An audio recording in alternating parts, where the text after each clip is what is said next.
Kita awali News pagi kali ini dari informasi pesawat Garuda tujuan Jakarta-Yogyakarta tergelincir di Bandara Adi Sucipto beberapa saat lalu. Hal ini membuat Bandara Adi Sucipto ditutup sementara.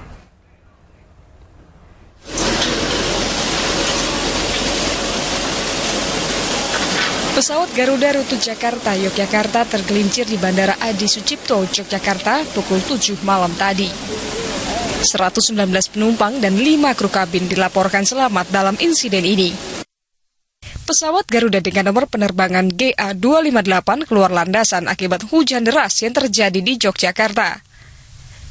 Posisi pesawat berada di rerumputan landasan bagian timur. Semua masih masuk dalam parameter, kemudian pesawat tadi landing dengan normal, namun ada hal-hal tertentu yang menyebabkan pesawat keluar landasan. Ya.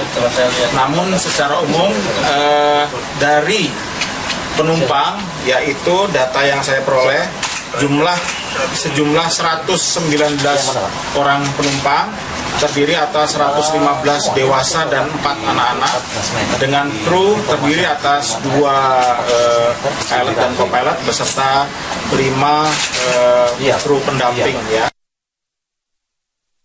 Direktorat Jenderal Perhubungan Udara mengeluarkan notice to airmen yang berisi penutupan sementara Bandara Adi Sucipto Yogyakarta pukul 8 hingga 11 malam tadi guna evakuasi pesawat. Dari Yogyakarta, Gunanto Farhan, MNC Media, memberitakan. Ya pemirsa, pembatasan Jalan Fatmawati untuk pembuatan MRT akan menimbulkan kemacetan yang panjang. Lalu apakah ada kerugian bagi para transportasi umum? Untuk mengetahuinya, kini kita sudah terhubung dengan Ketua Organda DKI Jakarta, ada Bang Safran Sindungan di sana. Selamat pagi, Bang. Selamat pagi.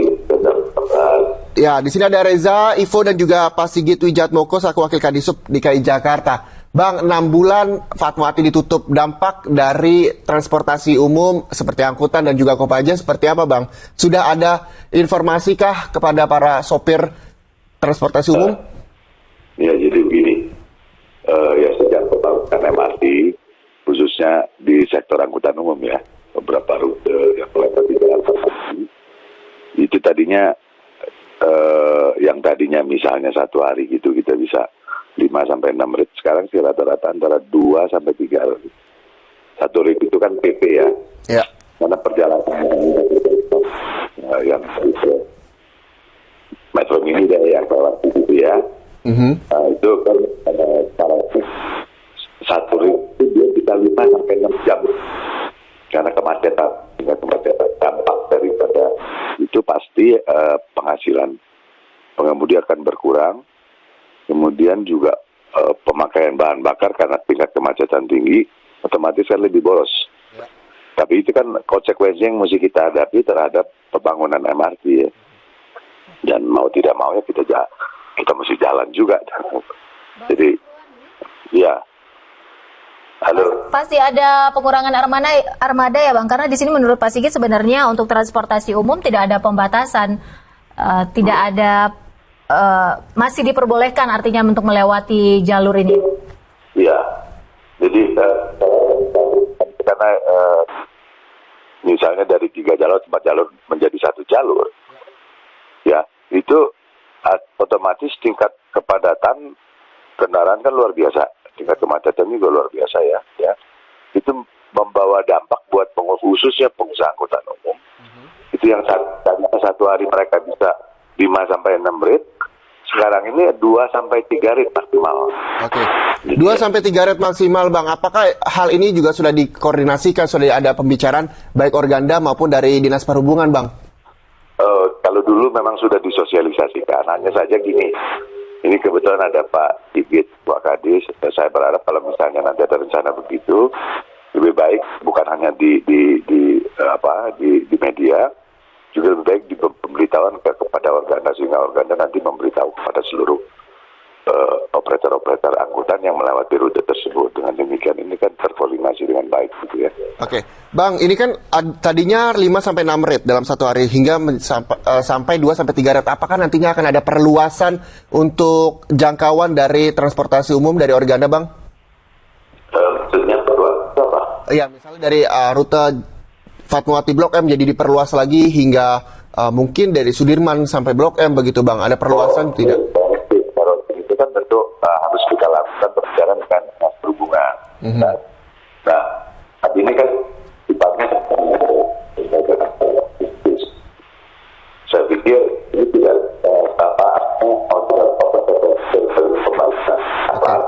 khususnya untuk MRT, ya kita mesti dimanja masyarakat semua masyarakat yang menawar jalan bantuan itu kan kita masukkan untuk bisa sudah 1,5 tahun. Oke. Ya baik Bang Safron, terima kasih banyak Bang atas waktunya. Nah kita langsung minta tanggapan dari Pak Sigit. Pak Sigit tadi kata Bang Safron ini adalah pengurangan rate transportasi umum seperti angkot atau Kopaja melintasi kawasan Fatmawati begitu dari 5 sampai 6 rate per hari, ini 2-3 rate yang berimbas pada penghasilan mereka. Ini sudah sempat dipikirkan belum sih Bang? Ya, jadi sebetulnya ini kembali saya sampaikan yang di awal tadi, ada namanya pola transportasi makro. Ya, untuk program penyediaan sarana angkutan umum sendiri kan sebetulnya sekarang kita sudah mendorong angkutan umum existing ini bergabung dengan PT Transportasi Jakarta. Jadi ini juga bagian dari perubahan paradigma. Tadinya si supir ini adalah orang yang mengejar setoran, menjadi orang yang berpenghasilan tetap sebagai pengemudi Transjakarta. Sudah ada juga pengusaha-pengusaha Kopaja yang bergabung dengan PT Transjakarta. Kalau kita sekarang bisa lihat Kopaja biru, nah ini juga kita harapkan seperti itu. Jadi hal-hal seperti ini tidak lagi menjadi kekhawatiran dari si driver maupun si pengusaha angkutan gitu. Jadi ini juga bagian sebetulnya jadi semacam trigger ya buat pengusaha angkutan untuk bergabung dengan PT Transportasi Jakarta. Pak Sigit, kita konfirmasi sekali lagi pernyataan Pak Sigit. Ini biar pemirsa atau masyarakat tidak salah informasi. Ini bukan penutupan ya Pak Sigit, tidak tapi ada penutupan, pembatasan atau pengaturan arus lalu lintas. Betul. Tapi Pak Sigit begini, kalau tidak ditutup nanti proses seluruh konstruksi ini bisa berjalan mundur tidak sih sesuai target? Karena begini, kalau ditutup kan akses untuk proyek ini bisa menjadi lebih cepat begitu. Ya, tadi seperti yang disampaikan bahwa sebetulnya kalau keinginan PT MRT adalah tutup karena lebih memudahkan mereka untuk mobilisasi alat maupun dalam pekerjaan struktur konstruksinya. Tetapi kami memperhatikan juga apa yang menjadi kebutuhan masyarakat maupun dunia usaha, sehingga yang paling maksimum kita kerjakan adalah sekarang pengaturan dan pembatasan untuk waktu dan koridor tertentu saja gitu. Dan ini sudah disepakati baik oleh kontraktor MRT ya maupun dengan pemerintah kota dan pihak terkait. Konsep yang kita kerjakan adalah yang paling optimal kita bisa lakukan. Sosialisasi sudah optimal ya Pak Sigit, tapi ada tidak semacam keluhan atau bentuk komplain yang disampaikan oleh warga setempat? Ya, tentunya apa yang kita kerjakan adalah menuai pro kontra ya Bang? Adalah keluhan dari masyarakat. Ya, karena sebelum pelaksanaan proyek ini sendiri kan juga ada namanya pembebasan lahan terkait dengan proyek MRT ya. Nah, itu ada yang untuk depo maupun di ruas-ruas jalan, termasuk di Fatmawati ini. Ya, itu kemarin ada keluhan terkait dengan harga uang ganti ruginya gitu. Berarti mereka para pelaku usaha mendapatkan uang ganti rugi begitu? Iya, seluas bidang tanah yang dibebaskan tentunya gitu kan. Nah, tapi sejauh ini semuanya sudah diselesaikan. Sudah clear semua sehingga proyek ini bisa. Kompensasi sudah menuai kata sepakat ya? Sudah. Pak Sigit, nanti kita berarti kita sama-sama sepakat ya Pak untuk jeda iklan dulu, nanti kita akan sambung lagi. Ini pembicara apalagi tadi Bang Safran dari Ketua Organda DKI Jakarta juga sempat menyinggung masalah sosialisasi kepada Organda. Kabarnya di sub jangan hanya ke media saja, kok Organda juga perlu ada sosialisasi. Nah, kira-kira seperti apa sosialisasinya? Usai jeda kami akan membahasnya untuk Anda. Tetaplah bersama kami. Tadi malam, Menko Kemaritiman Luhut Binsar Panjaitan bersama Kapolda Metro Jaya Irjen Pol M. Iriawan dan Pangdam Jaya Maijen Teddy Laksamana mendatangi rumah Kiai Haji Ma'ruf Amin di kawasan Koja, Jakarta Utara. Meski tidak mengikuti isi pertemuan, diduga kuat pertemuan ini terkait dengan kesaksian Kiai Haji Ma'ruf Amin di sidang Ahok.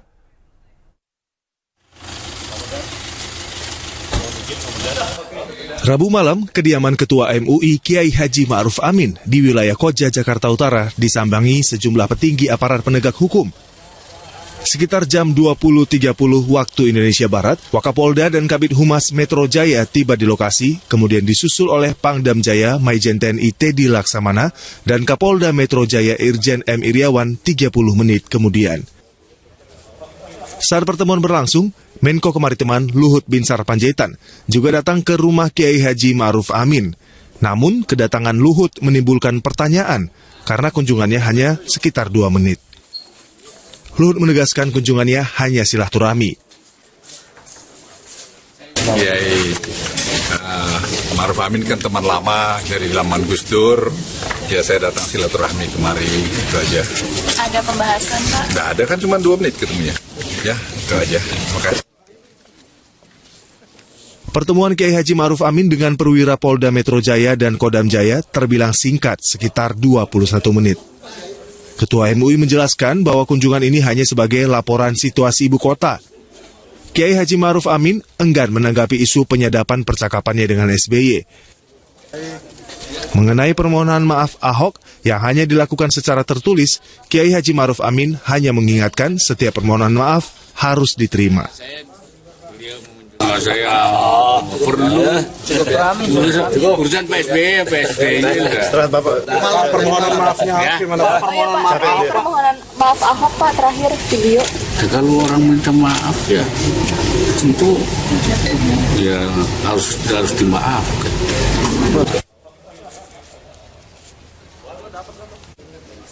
Berbeda cerita, Kapolda Metro Jaya mengatakan pertemuannya dengan Kiai Haji Ma'ruf Amin hanya membicarakan terkait banyaknya investor yang ingin berinvestasi di Jakarta.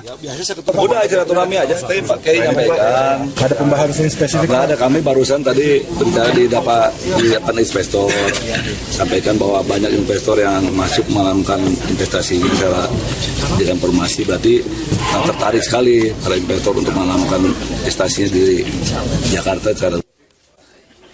Kunjungan para petinggi aparat penegak hukum ini terkesan tiba-tiba pasca Presiden ke-6 Susilo Bambang Yudhoyono melakukan konferensi pers terkait penyadapan pembicaraannya dengan Ketua MUI Kiai Haji Ma'ruf Amin. Dari Jakarta, Vendra Kurniawan memberitakan. Ya, biasa saya ketemu beliau. Ya, pemirsa, ratusan penumpang tujuan Yogyakarta terpaksa dialihkan melalui angkutan darat dari Bandara Juanda menuju Yogyakarta. Sementara untuk tujuan Jogja dialihkan ke Bandara Juanda, pihak pengelola Bandara Juanda membuka operasional Bandara Juanda 24 jam non-stop. Ratusan penumpang pesawat dari Denpasar dan sejumlah daerah lainnya yang akan menuju Yogyakarta dialihkan ke Bandara Juanda Sidoarjo, kemudian dialihkan melalui jalur darat dengan menggunakan bis malam menuju Yogyakarta. Hingga dini hari tadi tercatat 2 dari 5 penerbangan mendarat di Bandara Juanda Sidoarjo.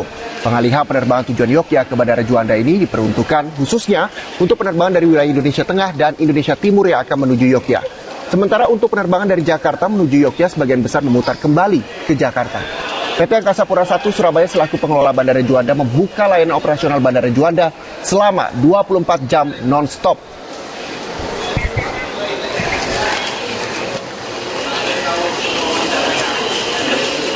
Nah, pemirsa, kita akan melanjutkan kembali berdialog bersama Pak Sigit Wijatmoko selaku Wakil Kadisub DKI Jakarta. Tadi sebelum jeda iklan saya sempat tanya, sosialisasi kata sudah mantap kepada pelaku usaha, tapi Organda pun belum mendapatkan sosialisasi. Tadi kata Bang Safran Sindungan bahwa jangan hanya sosialisasi di media, ke Organda juga karena berimbas terhadap penghasilan para sopir angkot. Ya, sebenarnya dialog dengan teman-teman Organda ini sudah sering juga kita lakukan. Sudah duduk bareng ya Pak Sigit? Sudah sama-sama kita lakukan.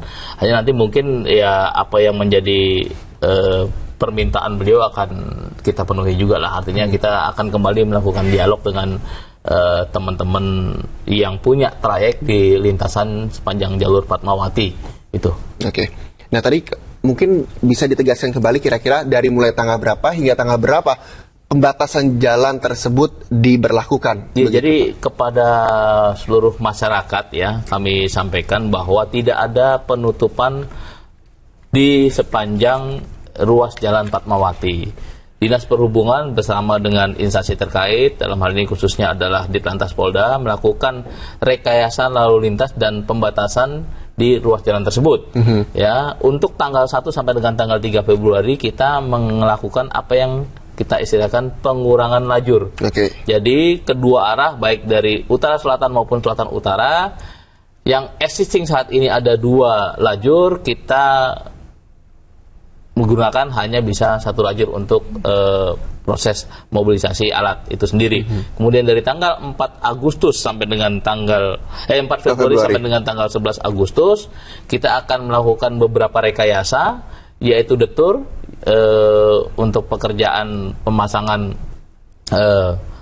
pier atau alat-alat kerja yang lain, bahwa ada bisa memanfaatkan trotoar yang ada untuk ruas lajur yang digunakan oleh kendaraan umum.